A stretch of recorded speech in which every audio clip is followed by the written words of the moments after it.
오늘의 헤드라인입니다. 올해 수능일에는 2년 만에 영하권 입시 추이와 함께 황사가 유입되며 미세먼지 농도가 높아지겠습니다. 외투는 두꺼운 옷을, 안에는 얇은 옷을 겹쳐 입는 것이 좋고 미세먼지 마스크도 준비하셔야겠습니다. 국가기후환경회의가 미세먼지를 대처하는 국민행동권고안을 내놨습니다. 초미세먼지가 나쁜 날이어도 건강한 성인은 농도가 50 이하면 마스크를 쓰지 않아도 되고 실내 환기도 하루 3번 10분씩 해주는 게 좋다고 권고했습니다. 정부가 인공지능 강국을 만들어 혁신 성장을 이뤄나가겠다고 밝혔지만 규제의 벽은 여전히 높은 실정입니다.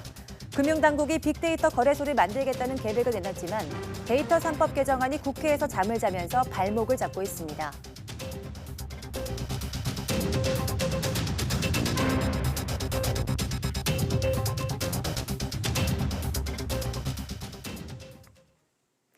여러분 안녕하십니까? 11월 12일 사이언스 투데이입니다.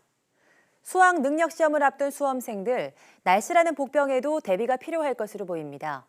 2년 만에 영하권 입시 추이와 함께 가을 황사가 찾아올 것이란 전망이 나왔습니다. 김진두 기자입니다. 수능에 대한 부담이 극에 달할 수험생에게 날씨는 마지막 변수가 됩니다. 갑자기 추워지는 날씨는 몸을 위축시키고 심리에도 영향을 주기 때문입니다.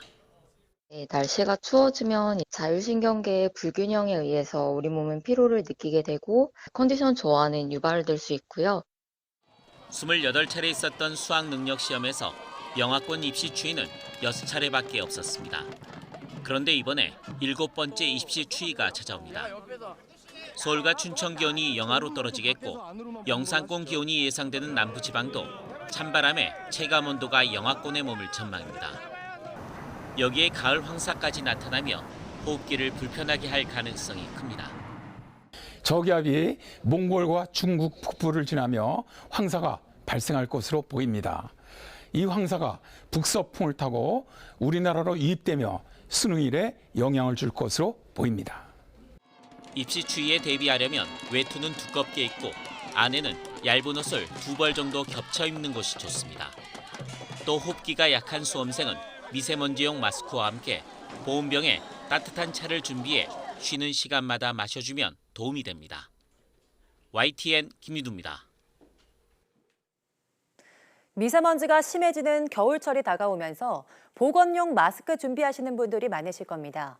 하지만 언제 마스크를 착용하는지 또 언제 외출을 삼가야 하는지 기준이 좀 모호했는데 국가기후환경회의가 국민행동 기준을 제시했습니다. 최소라 기자입니다. 미세먼지가 건강에 좋지 않다는 사실은 잘 알려져 있습니다. 때문에 시민들은 미세먼지가 나쁘면 무작정 마스크를 착용합니다. 미세먼지 그 황사 마스크 꼭 미리 또 몇 박스씩 사놓고 정확한 게 모르고 그 그림에 심각할 때는 왜 하마 그림 같은 거 나오잖아요. 그런 거 보고 아 되게 오늘은 심각한 날이구나 그렇게 하지. 국가기후환경회의가 건강 상태에 따라 미세먼지에 대처하는 국민행동권고안을 내놨습니다. 먼저 어린이나 건강한 성인은 초미세먼지가 나쁨 수준이더라도 농도가 50 이하면 마스크를 쓰지 않아도 됩니다. 또 초미세먼지가 나쁜 날 일괄적으로 제한되던 실외 활동도 일반인의 경우엔 기준이 완화됐습니다. 다만 노약자나 임산부, 폐질환자는 기존처럼 초미세먼지 나쁨 수준부터 보건용 마스크를 쓰도록 했습니다. 초미세먼지 50이면 나쁩니다. 다만 우리가 권고할 때 마스크 착용이나 신체 활동을 제한하는 권고는 건강에 있어서 또 다른 문제를 상당히 초래할 수 있다.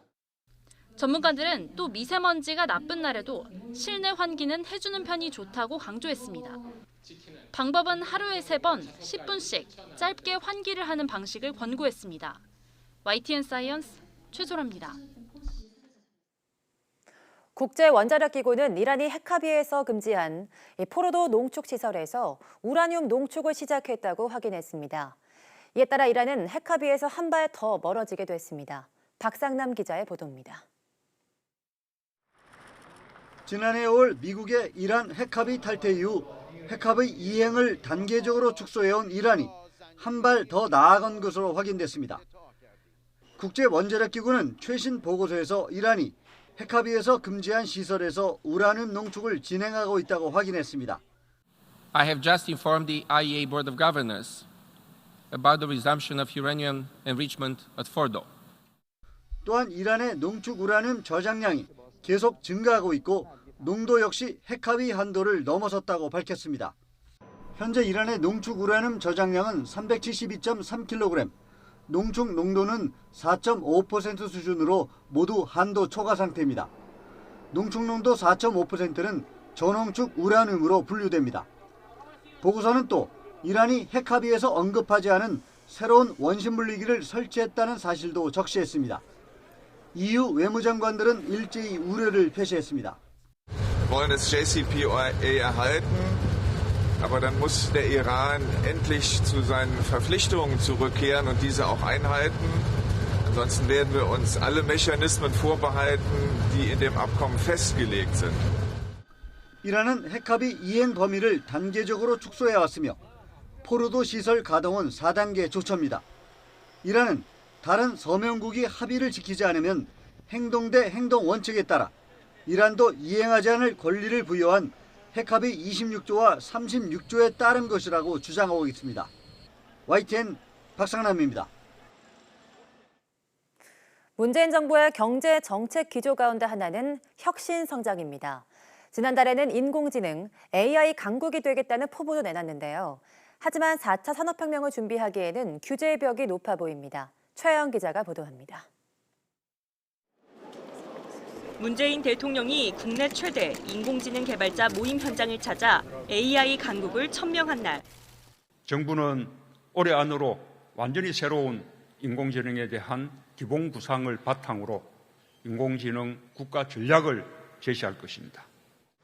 검찰은 차량 공유 서비스인 타다를 불법 영업 혐의로 기소했습니다. 그동안 축적한 타다의 데이터를 활용해야 한다는 목소리가 나오는 시점과도 겹쳤습니다. 혁신적인 서비스라는 점에는 논란의 여지가 있지만 정책 혼선 속에 여전히 높은 규제의 벽을 여실히 보여줬다는 점은 분명하다는 지적이 나옵니다.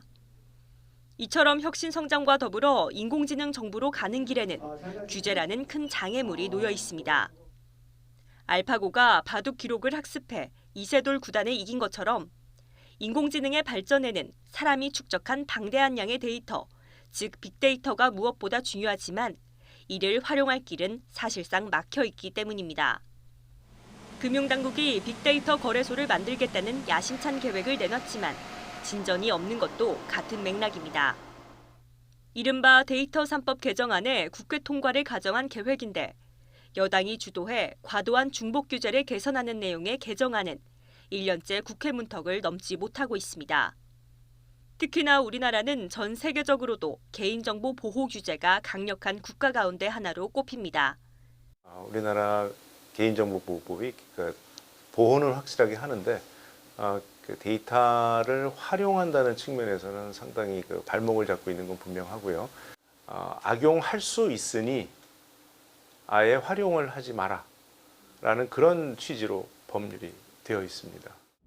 실제로 전 세계에서 빅데이터를 기반으로 하는 스타트업 가운데 미국에 본사를 둔 기업은 5천 곳이 넘지만 우리나라는 110여 곳에 불과합니다. 제조업을 통한 경제 성장이 한계에 다다르면서 새로운 먹을거리로 인공지능이 주목받고 있지만 규제의 문턱은 여전히 지나치게 높다는 비판의 목소리가 커지고 있습니다. YTN 최아영입니다. 국내 연구진이 교통 혼잡 상황을 기존 방법보다 훨씬 더 빠르게 예측할 수 있는 시뮬레이션 기술을 개발했습니다. 한국전자통신연구원은 서울시 강동구 지역을 통행하는 하루 평균 40만 대 차량의 하루 동안의 교통 흐름을 5분 안에 시뮬레이션 하는 데 성공했다고 밝혔습니다. 이는 기존 이동량을 측정하는 소프트웨어보다 18배 빠르게 계산한 겁니다. 연구팀은 신호체계 변경이나 새로운 다리 건설 등 변수가 나타나도 이를 곧바로 시뮬레이션 해볼 수 있다고 설명했습니다. 연구팀은 이 기술을 활용하면 교통정책의 사전 검증뿐 아니라 도로공사나 행사로 인해 발생할 수 있는 교통 혼잡 상황을 예측하는 데 이바지할 수 있을 것으로 기대했습니다.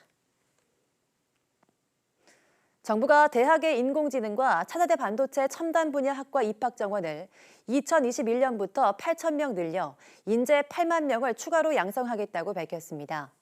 정부는 정부 서울청사에서 1차 사람투자 인재 양성협의회 겸 15차 사회관계 장관회의를 열고 미래사회 수요 대응 인재 양성 방향 등을 논의했습니다. 교육부는 융합학과 신설 기준을 완화하는 등 고등교육법 시행령 개정안과 대학 설립 운영 규정 개정안을 입법 예고했습니다. 구체적인 대학 정원 조정 계획은 이달 중 각 대학에 안내됩니다.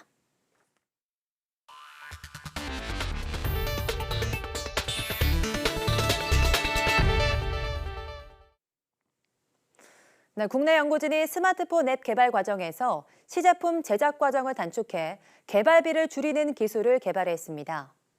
카이스트 이성주 교수팀은 모든 프로그램을 직접 만드는 대신 기존 스마트폰 앱에서 필요한 기능을 뽑아내 새로운 시제품을 만드는 방법을 개발했다고 밝혔습니다. 이 기술을 이용하면 1만 줄 이상의 프로그램 코드 작성이 필요한 앱 개발 과정을 50여 줄의 코드 작성으로 단축할 수 있습니다. 연구팀은 내부 실험용으로만 활용한다면 앱 개발자의 동의 없이도 사용할 수 있어서 정식으로 앱을 개발하기까지의 실패 비용을 크게 줄일 수 있다고 설명했습니다. 유료 방송 시장은 정보 심사가 마무리되는 내년 초면 기존 1위 KT의 LGU+와 SK브로드밴드까지 통신 3사 중심으로 재편될 전망입니다. 특히 공정위의 이번 조건부 승인은 넷플릭스 등 OTT의 급성장 속에 경쟁력 강화를 위한 시장 재편 필요성을 인정했기 때문으로 분석됩니다. 보도에 이지은 기자입니다. 지난 2016년 공정거래위원회는 독과점을 이유로 SK텔레콤의 CJ 헬로비전 인수합병을 불허했습니다. 그리고 3년 만에 공정위는 방송과 통신의 인수합병을 허가하는 판단을 내렸습니다. 이번 승인으로 유료방송 시장에는 업계 1위 KT에 이어 LG와 SK까지 이른바 통신 3강의 시대가 열리게 됐습니다. 정부 입장이 달라진 배경에는 시장 환경에 급격한 변화가 있습니다. 방송과 통신의 융합이라는 이런 산업 발전의 대세를 어느 정도 수용을 하면서 그리고 심사는 좀 신속히 하자. 우리 경제의 혁신 경쟁을 촉진하며 이를 통해 경제 활성화 등 긍정적인 요소는 극대화하면서 실제로 케이블 TV의 수익성은 나빠지고 통신사의 IPTV 성장은 정체되고 있지만 넷플릭스 등 온라인 동영상 서비스, OTT 이용은 급증하는 추세입니다. 또 디즈니와 애플, 아마존 등 해외 기업들도 OTT 시장에 뛰어들고 있습니다. 급변하는 상황에서 공정위가 인수합병 승인을 내림에 따라 케이블 SO와 합쳐 몸집을 키우게 된 통신사들은 본격적인 규모의 싸움에 뛰어들 것으로 보입니다. 유료 방송 시장은 물론이고 알뜰폰 시장에 대해서도 경쟁이 활성화되도록 노력하겠고요. 소비자 선택권 확대와 투자 촉진, 일자리 안정화에도 기여할 수 있도록 하겠습니다. SK 브로드밴드와 T브로드의 합병 법인은 IPTV와 케이블 TV의 성장을 도모하고 PP 등 협력 기업과 상생함으로써 국내 미디어 생태계 발전에 기여하도록 노력하겠습니다. 하지만 일각에서는 유료 방송이 통신사 위주로 재편돼 결합 상품이 주를 이루게 되면 소비자의 선택이 제한되는 것 아니냐는 우려도 나오고 있습니다. YTN 이진입니다. 국내 연구진이 암 조직에서 얻은 시료의 유전체를 지금보다 50% 이상 정확하게 분석할 수 있는 기술을 개발했습니다. 연세대 의대 연구팀은 환자의 암세포를 여러 번 검사할 수 있도록 시료로 만드는 과정에서 오류가 생길 위험을 낮추고 정확도를 높이는 데 성공했다고 밝혔습니다. 유전체 분석을 위해서는 쥐에서 암세포를 배양해 양을 늘려야 하는데 이때 쥐 유전체가 환자 유전체 시료에 섞일 위험이 있습니다. 연구팀은 쥐의 유전체가 포함됐을 때 검출되는 12만 개의 서열을 찾아내 데이터베이스를 구축한 뒤 하나로 이름 붙이고 이를 분석 오류로 찾기 위한 지표로 활용하도록 했습니다. 그 결과 이 지표를 이용하면 기존 방법보다 종양 유전체 분석의 정확도가 58%까지 높아지는 것으로 확인됐습니다. 이번 연구 결과는 국제학술지 게놈 바이올로지에 실렸습니다. 어린이들이 좋아하는 슬라임 장난감이죠. 이른바 액체 괴물에서 또다시 기준치를 훌쩍 넘는 유해 성분이 검출됐습니다. 정부는 슬라임 제품 100개에 대해 리콜 명령을 내렸습니다. 김태민 기자입니다. 물컹물컹 자유자재로 늘어나는 이른바 액체 괴물 슬라임입니다. 특유의 촉감 때문에 어린이들에게 인기가 높습니다. 하지만 유해 성분이 나오면서 지난해 2차례에 걸쳐 리콜 명령이 내려지기도 했습니다. 굉장히 재밌어하고 만지면서 되게 즐겁게 놀았지만 엄마로서 너무 걱정이 되는 거죠. 이게 유해 성분이 뭘까 그리고 실제 보기에도 혐오스럽거든요. 여전히 각양각색 수많은 제품이 판매되는 상황에서 안전성은 과연 개선됐을까? 정부가 올해 제조된 슬라임 제품 148개를 조사해봤더니 전체 67%, 100개 제품에서 또다시 기준치를 넘은 유해 성분이 검출됐습니다. 100개 가운데 87개에서는 기준치를 최대 3.8배나 넘는 붕소가 나왔고 다른 제품에는 알레르기를 유발하는 방부제와 간, 신장 손상을 일으키는 프탈레이트 가소제 성분이 들어있었습니다. 특히 올해 처음 검사 대상에 포함된 붕소에 노출되면 눈과 피부에 자극을 일으키고 과도할 경우 생식 기능과 발달에 문제가 생깁니다. 어린이들은 액체 괴물을 이렇게 오랜 시간 손으로 만지면서 가지고 놀기 때문에 유해 성분에 더 쉽게 노출될 수밖에 없습니다. 정부는 제품을 만든 28개 업체를 상대로 리콜 명령을 내리고 전국의 온 오프라인 매장에 위해 상품으로 등록해 판매를 중지시켰습니다. 100개 제품을 리콜 처분하였습니다. 100개 제품 중에 2018년도 조사에서 적발된 8개 업체가 이번에도 중복해서 프탈레이트 가소제와 CMIT, MIT 방부제 성분을 함유하는 물질을 제조한 것으로 해서 리콜 처분되게 되었습니다. 또 이번에 리콜 명령을 받은 제품들은 제품안전정보센터 등 인터넷 사이트를 통해 확인이 가능하다며 소비자들의 주의를 당부했습니다. YTN 김태민입니다. 수산물의 원산지를 거짓으로 표시하거나 아예 표시하지 않은 업소 225곳이 적발됐습니다. 국립수산물품질관리원은 지난 9월부터 생태와 참돔 등 원산지 표시 위반 소지가 큰 8개 수산물을 특별 단속한 결과 이 같은 결과를 얻었다고 밝혔습니다. 품질관리원은 적발된 225곳 가운데 원산지를 허위로 표시한 업소 47곳을 수사하고 있으며 원산지를 표시하지 않은 178곳에는 과태료를 물렸습니다. 낙지가 61건으로 가장 많았고 우렁쉥이와 참가리비가 뒤를 이었는데 이 세 가지는 겉모습만으로 원산지를 가려내기 쉽지 않은 수산물입니다. 멸종위기 야생동물인 여우가 야생에서 살아갈 수 있도록 돕는 사업이 마무리 단계에 접어들었습니다. 조만간 소백산이 야생 여우의 삼터가 될 것으로 기대됩니다. 류재복 기자입니다.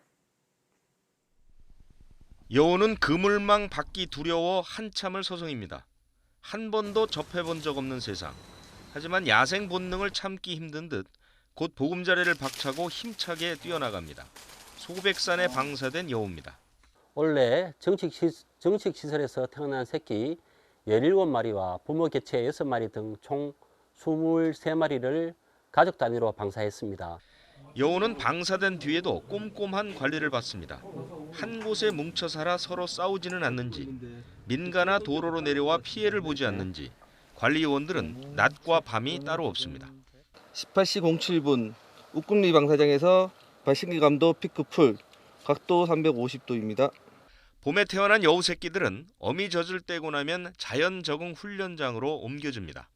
여전히 갇혀 지내는 생활이지만 야생성을 기르기 위한 사냥 기회도 주어집니다. 지난 2012년 시작된 여우 복원 사업. 국립공원공단은 내년까지 소백산 일대에 여우 50마리 이상이 삶의 터를 잡을 수 있도록 할 계획입니다. YTN 유재복입니다.